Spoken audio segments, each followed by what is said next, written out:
오늘 이 시간에는 시편 91편을 중심으로 해서 지존자의 은밀한 곳에 거하는 자라는 제목으로 은혜를 나누고자 합니다.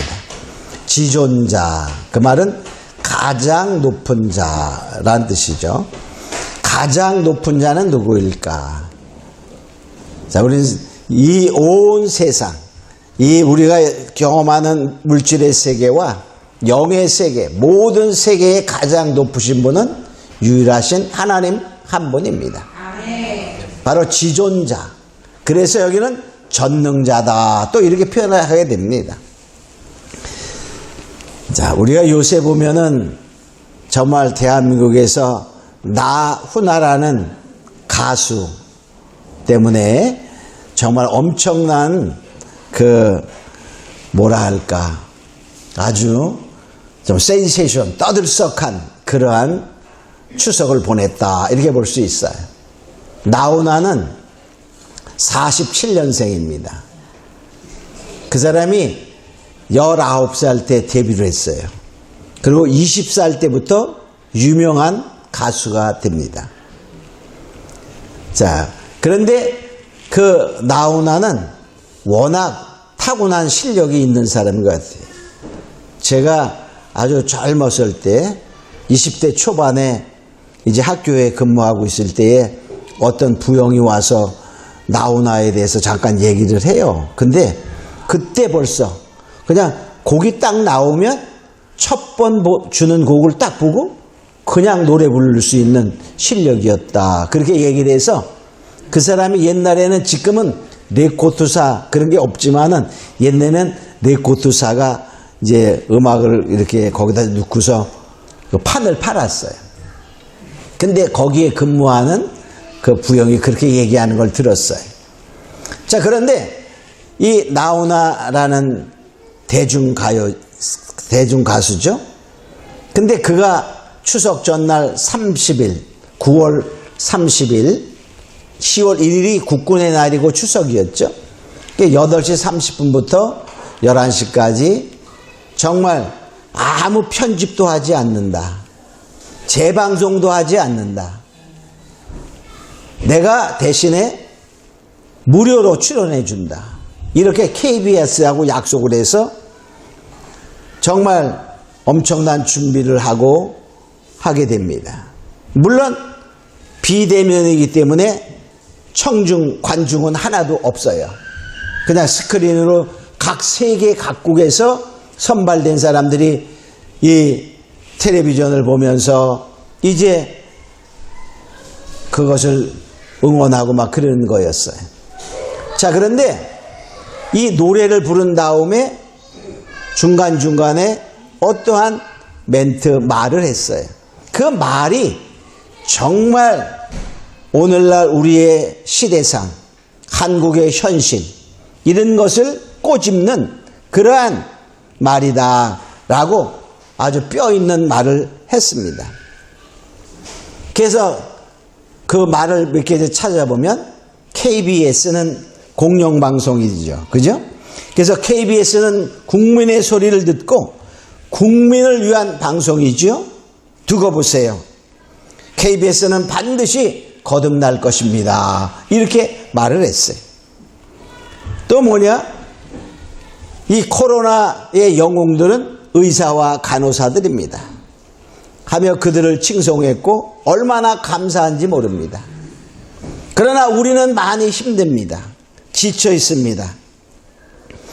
역사책을 보면 왕이나 대통령이 국민 때문에 목숨을 걸었다는 사람은 한 사람도 본 적이 없습니다. 유관순 누나, 진주의 논개, 윤봉길 의사, 안중근 열사, 이런 분들이 모두 보통 우리 국민이었습니다. IMF 때도 세계가 깜짝 놀라지 않았습니까?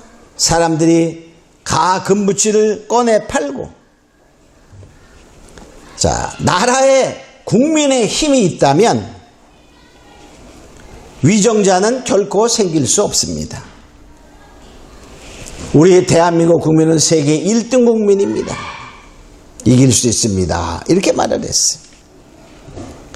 또 그는 이제 자기가 새로 작곡한 곳이 여러 개 있겠지만 그 중에 3곡을 불렀어요. 그런데 거기에 테스형이라는 것이 굉장히 아주 사람들의 마음을 움직였어요. 그리고 그것이 막 주제가 됩니다. 테스형이라는 말은 소크라테스를 줄여서 테스형이라 그랬어요.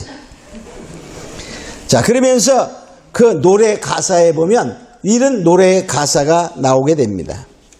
그저 와준 오늘이 고맙기는 하여도 죽어도 오고 마는 또 내일이 두렵다. 아, 테스 형, 세상이 왜 이래? 왜 이렇게 힘들어?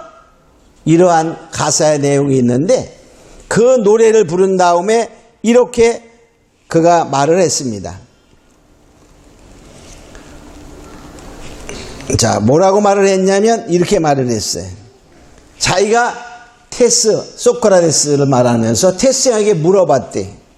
왜 세상이 이러냐? 왜 세월이 저러냐?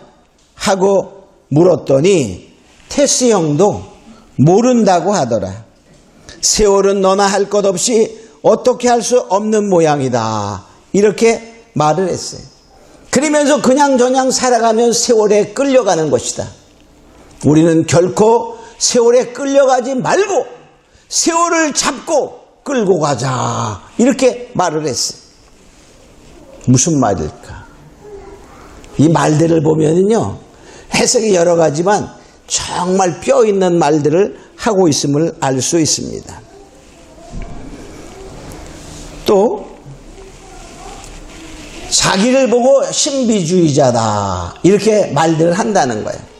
근데 자기는 결코 그 말은 가당치도 않다. 언론이 만들어낸 것입니다.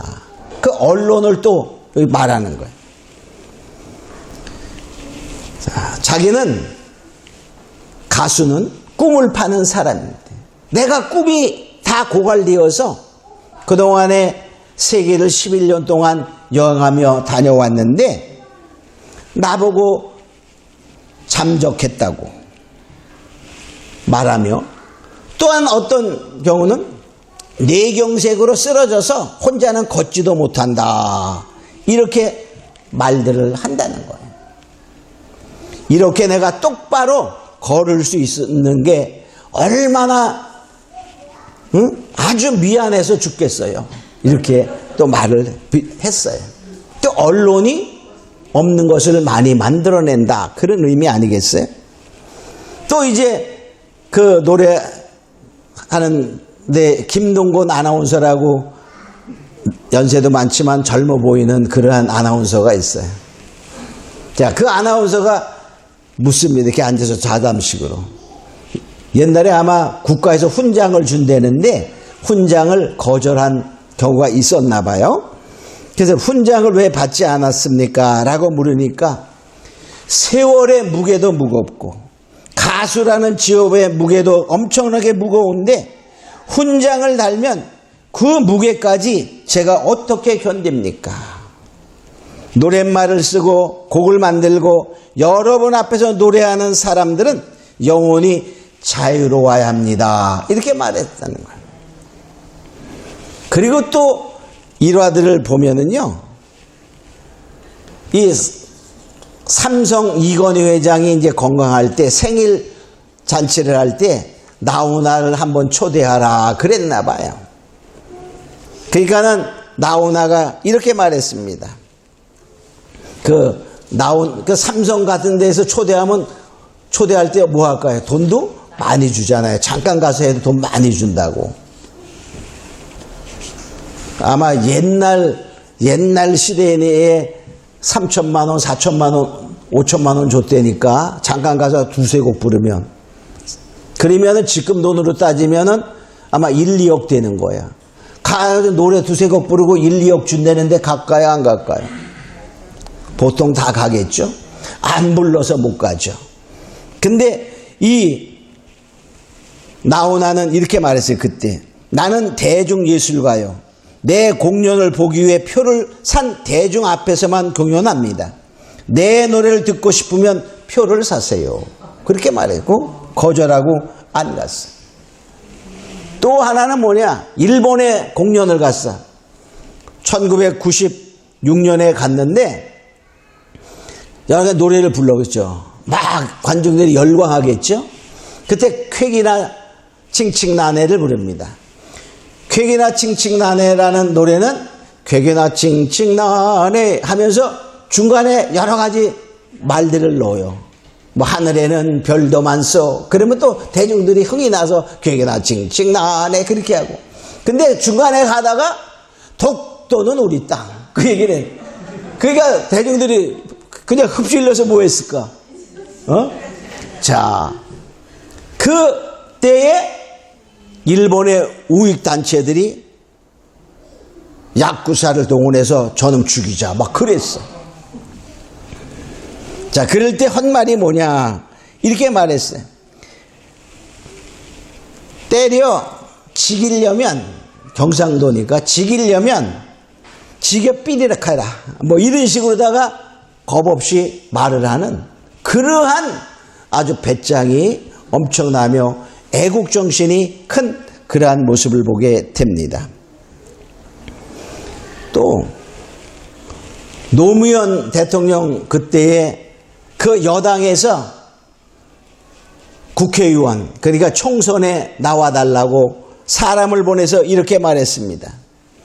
국가 민족을 위해 정치를 좀 하셔야겠습니다. 이렇게 말했더니 나훈아가 이렇게 말합니다. 근데 제가 한 가지 그럼 물어보겠습니다. 울긴 왜 울어? 라는 나훈아의 노래가 있어요. 울긴 왜 울어? 라는 노래를 누가 제일 잘 부릅니까? 마이클 잭슨입니까? 마이클 잭슨 유명한 미국의 가수 있잖아요. 접니까? 이렇게 물었더니 아이 그야 나 선생님이 훨씬 더 잘 부르시죠. 이렇게 대답을 했어요. 예.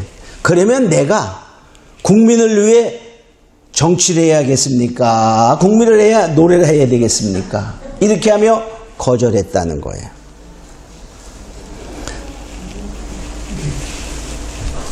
그게 노태우 정권 때였고요. 노태우 정권 때. 자, 그만큼 뭐냐? 우리가 자기의 이 아주 굳건한 어떤 가치관과 철학관을 갖고 노래하는 가수다. 이렇게 볼 수 있어요. 또 하나는 뭐냐? 우리가 북한에 이 남북 정상회담하기 전에 북한에 많은 연예인들이 가서 공연했잖아요. 김정은이 앞에서 공언하면서 막 김정은이하고 악수할래 그러면 90도 절해가지고 하며 막 그랬어요. 그때 나훈아는 안 갔어요. 그 왜 안 갔는데 그 안 갔을 때 바로 이런 이야기가 있어요. 북한에서 우리는 뭐죠? 대중예술가잖아요. 그럼 공연하면 뭘 받아? 대가를 받는 거야, 보수를. 아니, 북한에서 돈을 받고 공연을 해야지 많은 선물을 싸가지고 와서 그것도 통제받으면서 하는 것은 자존심이 상한다. 그러고 안 갔어. 안 가니까는 북한에서 물어봤어요. 왜 나훈아 안 왔냐고. 그랬더니 거기에 간 우리나라의 대표급 되는 장관이 대답하기를 너무 스케줄이 바빠서 못 왔다고. 자, 이 나훈아는 그냥 가수가 아니에요. 어떻게 일본에 가서 공연을 하면서 독도는 우리 땅이라고 외칠 수 있을까요? 응? 이번에도 보수 하나도 안 받고 할 테니까 절대로 편집하면 안 된다. 이렇게 말하면서 자기의 소신을 발언한 그러한 모습을 보게 됩니다. 얼마나 담대합니까? 얼마나 자신 있는 그러한 말입니까? 자, 이러한 담대함과 자신감, 이 어려운 세상, 힘든 세상, 위험한 세상에서 우리도 담대하고 자신 있고 정말 안전하게 살아갈 수 있는 방법이 있다면 얼마나 좋겠어요. 그죠? 그렇게 살고 싶지요? 그렇게 사는 방법이 바로 시편 91편에 말하고 있습니다. 자, 그러면 바로 우리가 어떻게 이런 담대함과 소신을 갖고 안전하게 살아갈 수 있을까를 살펴보면, 첫째, 지존자의 은밀한 곳에 거해야 한다, 이렇게 말합니다. 여기 보니까 지존자의 은밀한 곳에 거하는 자는 전능자의 그늘 아래 거하리로다. 바로 지존자, 하나님의 그 은밀한 곳은 하나님의 비밀 장소야. 자, 하나님의 비밀 장소가 어딜까요? 하나님의 품입니다. 그죠? 우리에게는 비밀이 아니야. 그러나 이 세상 사람들에게는 비밀의 장소가 되는 것입니다. 자, 바로 우리의 성도들이 어디에 거하느냐, 내가 지금 어디 살고 있느냐 하는 것입니다. 즉, 우리의 믿음의 주소지가 어디라고요? 지존자의 은밀한 곳이 되어야 한다는 것입니다. 지존자의 은밀한 곳을 여기는 전능자의 그늘 아래, 이렇게 말하고 있습니다. 전능자의 그늘 아래. 이 말은 전능자의 그늘 아래 있다는 말은, 주님의 품속에 있다는 말은 다른 말로 말하면 주님과 함께한다, 그런 것입니다. 창세기 39장 2절에 보면 요셉이 여호와 하나님과 함께함으로, 그 말이에요. 함께함으로 형통하였더라, 이런 말씀이 있습니다. 자, 바로 우리는 주님과 함께하는 것이 지존자의 은밀한 곳에 거하는 것입니다. 사도 바울은 그 표현을 주 안에서, 이렇게 말해서 주 안에서. 그러니까 성도들 중에 주 안에 사는 사람이 있고 주 밖에 사는 사람이 있어요. 다 주 안에 산다면은 뭐 주 안에 거하라 말할 필요 없어요. 그죠? 난 믿습니다 라고 말만 하면 주 안에 거하냐? 그러지 않다는 거예요. 그러니까는 사도 바울은 주 안에 거하기를 누누이 강조한 것을 보게 됩니다. 그래서 바로 주 안에 거하면, 주님과 동행하면 하나님이 다 보호하신다는 거예요. 그래서 사도 바울도 디모데에게 편지하면서 죽음을 앞두고 이렇게 말해요. 내가 많은 역경과 고난과 핍박을 내가 보았지? 근데 하나님이 그 안에서 주 안에 있는 나를 건졌다, 이렇게 말합니다. 디모데후서 3장 11절에 보면 핍박과 고난과 또한 안디옥과 이고니온에서 루스트라에서 당한 일과 어떠한 핍박받는 것을 내가 과연 보고 알았거니와. 그러니까 디모데는 다 보았다는 거예요. 바울과 동행했으니까. 주께서 이 모든 것 가운데서, 즉 많은 핍박과 환난 가운데서 나를 건지셨다, 내가 그걸 다 보았지, 그런 말이에요. 근데 우리는 형통이다 이렇게 말하면 무슨 걸 생각하죠? 내 생각대로 잘 되면 형통이야. 돈 잘 벌면 형통, 건강해야만 형통, 이렇게 생각하는데 주님이 함께하는 형통은 무엇일까를 생각해 보면요, 요셉을 보면 요셉은 주님이 함께함으로 형통했다 이렇게 말하잖아요. 근데 우리가 알고 있으면 뭐죠? 형들에게 팔려서 애굽의 보디발이라는 사람 집에 노예가 됐어요. 그런데 형통했다 이렇게 말합니다. 또 오늘날 말하면 성폭력의 누명을 쓰고 어디에 갑니까? 감옥에 갔어요. 근데 우리가 보면 형통이었을까 아닐까? 요셉이 봐도 형통했을까 안 했을까? 근데 하나님이 형통했다니까 형통이 맞아요. 그죠? 그러면 무엇일까? 그 나중에 가보면 하나님이 목표한 것으로 데리고 가는 거야. 결과적으로 뭡니까? 나중에 애굽의 둘째 치리자 총리가 됨으로 말미암아 자기의 온 가족을 구원하고 세계를 구원하는 그러한 기근 가운데 많은 그 곡물을 잘 보관했던 창고를 열어서 굶어 죽어야 되는 사람이 굶어 죽지 않도록 만드는 하나의 구원자 역할을 하게 되는 거예요. 마찬가지로 무엇입니까? 그것은 결과적으로 하나님이 그런 고통 가운데 있었지만은 하나님이 목표한 그 목표를 향하여 전진하는 과정이었다는 거예요. 그러니까 바로 하나님이 함께하는 형통은 우리가 생각하는 형통이 아니라 하나님이 계획하신 그 길을 따라갈 수 있도록 하는 것이 하나님의 형통인 것입니다. 그런 가운데서도 어려운 가운데서도 잘 풀어지는 역사를 있게 하신다는 것을 우리가 알고 우리가 하나님의 은밀한 곳에 거해서 형통의 축복을 받기를 주님으로 축원합니다. 자, 두 번째를 보면은 이렇게 2절에 보면 이렇게 말합니다. 내가 여호와를 가리켜 말하기를 말을 잘해야 돼. 말하기를 저는 나의 피난처요 나의 요새요 나의 의뢰하는 하나님이라 하리니. 자, 그가 말하기를 뭐라고 말했다고요? 하나님은 나의 피난처요 요새요 나가 의뢰하는 하나님이라 이렇게 말했다 하는 거예요. 그렇게 말하니까 그 말대로 하나님이 하셨다는 거예요. 말대로. 응? 자, 여기 보면 이렇게 말합니다. 그게 말대로 해가지고 자, 어떻게 했냐? 말대로 했다는 말이 9절에도 나와요. 자, 9절을 봅니다. 9절을 보면 내가 말하기를 여호와는 나의 피난처시라 하고 지존자로 거처를 삼았으므로.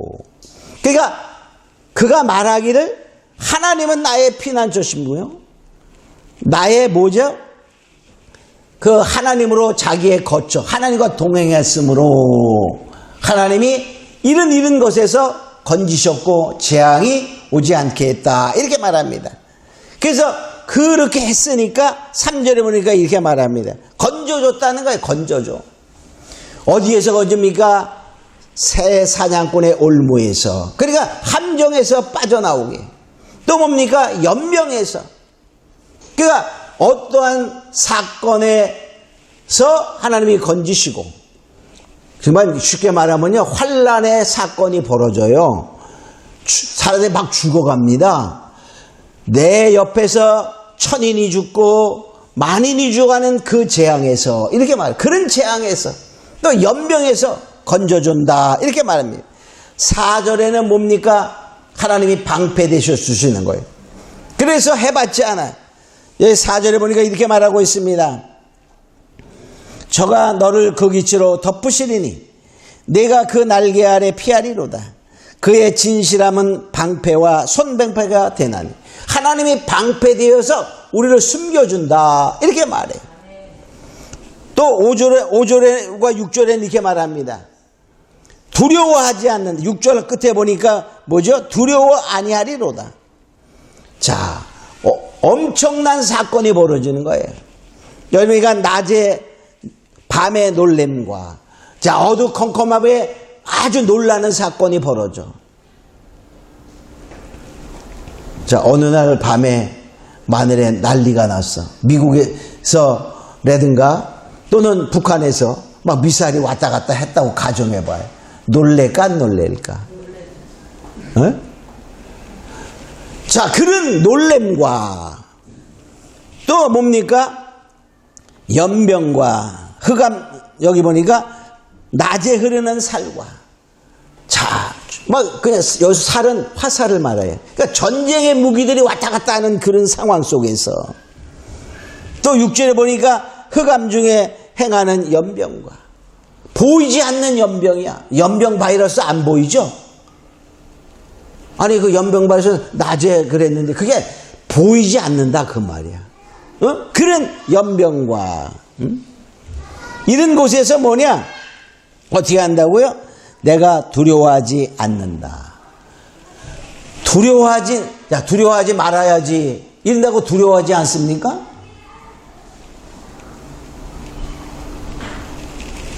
난 안 떨었어. 근데 바지가 젖었다고 가정해봐. 그럼 떤 거야, 안 떤 거야? 안 떤다라고 해서 안 떨어지는 게 아니에요. 하나님이 두렵지 않도록 마음의 담대함을 주시기 때문에 두려워하지 아니로다. 이렇게 말하는 거예요. 또 뭡니까? 7절에 보니까 이렇게 말해요. 재앙이 가까이 못 온다는 거야. 7절에 보니까 천인이 네 곁에서 만인이 네 우편에서 엎드러지나 이 재앙이 내게 가까이지 못. 자, 만인과 천인이 푹 쓰러져가는 그 재앙. 전쟁의 재앙에서도 그렇게 될 수 있지만 연병의 재앙에서도 그렇게 될 수. 그 재앙이 너를 가까이 못한다는 거예요. 가까이 못. 이런 하나님의 놀라운 보호하심이 있다는 것입니다. 그러니까 우리가 어떻게 해서 지존자의 은밀한 곳에 거하며, 그게 첫째 조건. 두 번째는 뭐죠? 말을 어떻게 하냐, 말. 여호와는 나의 피난처시요 나의 요새시요 나의 의뢰하는 하나님이라, 이렇게 말했다는 거야. 그러니까 지금부터 우리도 어떻게 말하라고요? 어떻게 말하라고요? 하나님은 나의 피난처시요 나의 요새시요 내가 신뢰하는 분이십니다, 이렇게 말하라는 거야. 그럼 그 말을 듣고 민수기 14장 28절에 보면 뭐라고 말하고 있죠? 너희가 내게 말했, 내가 들은 대로 행하리라, 이렇게 말해. 그러니까 무슨 말을 하라고? 여호와는 나의 피난처요 나의 요새요 나의 의뢰하는 하나님입니다 라고 말하면 말 그대로 내가 너의 피난처가 되고 요새가 되고 내가 의뢰한 것만큼 내가 너를 보호한다, 이런 말이 되는 거예요. 그래서 바로 이 결론적으로 말하면 하나님이 선포하는 거예요.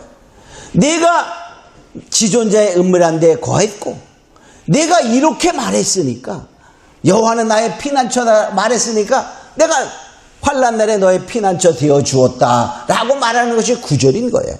하나님이 선언해, 이렇게 너를 보호하신 것은 왜냐? 내가 그렇게 말했기 때문에, 그리고 내가 나와 동행하려고 애썼기 때문에 이렇게 말하는 것입니다. 우리는 환난과 어려움이 온다면 힘들고 지치지 않을 수 없어요. 두려워하지 않을 수가 없어요. 그러나 하나님이 바로 그것을 막아주신다는 거예요. 우리가 그냥 재앙아 오지 마라 그렇다고 안 옵니까? 온다는 거예요. 그런데 뭐냐? 하나님이 지키셔서 그 재앙을 막아주셔서 가까이 하지 못하게 하신다는 것입니다. 그래서 입술의 열매, 우리가 어디에 거하느냐, 이게 중요한 거예요. 이사야 57장 19절도 이렇게 말합니다. 입술에 열매를 짓는 나 여호와가 말하노라. 평강이 있을지어다 그리고 고치리라, 이렇게 말합니다. 우리가 입술로, 자 이제부터 우리는 날마다 이 말을 해야 돼. 주님과 동행하기를 원하는 마음을 갖고, 주는 나의 피난처시요 나의 요새시요 내가 절대적으로 신뢰하겠나이다 라고 고백할 때 하나님이 우리로 하여금 담대한 자가 되게 하시고 우리를 재앙에서 건지시고, 그 어떠한 재앙도, 연병의 재앙 또한 다의 올무의 재앙, 어떠한 환난의 재앙에서 그 재앙이 가까이 못하게 하신다는 것을 알고 우리 모두가 다 정말 이런 고백하길 바랍니다. 자, 하나님은 나의 피난처시요 나의 요새시요 내가 의뢰하는 분이십니다. 자, 이렇게 고백할 때 하나님이 그 말을 들으시고 이제 주님이 피난처 되셔서 우리를 보호하실 줄로 믿습니다. 우리 다 같이 잠깐 동안 기도하면서, 하나님 그렇습니다. 주는 나의 피난처요 나의 요새시요 내가 의뢰하는 하나님이십니다 라고 기도하기를 바랍니다. 기도합니다. 고마우신 아버지,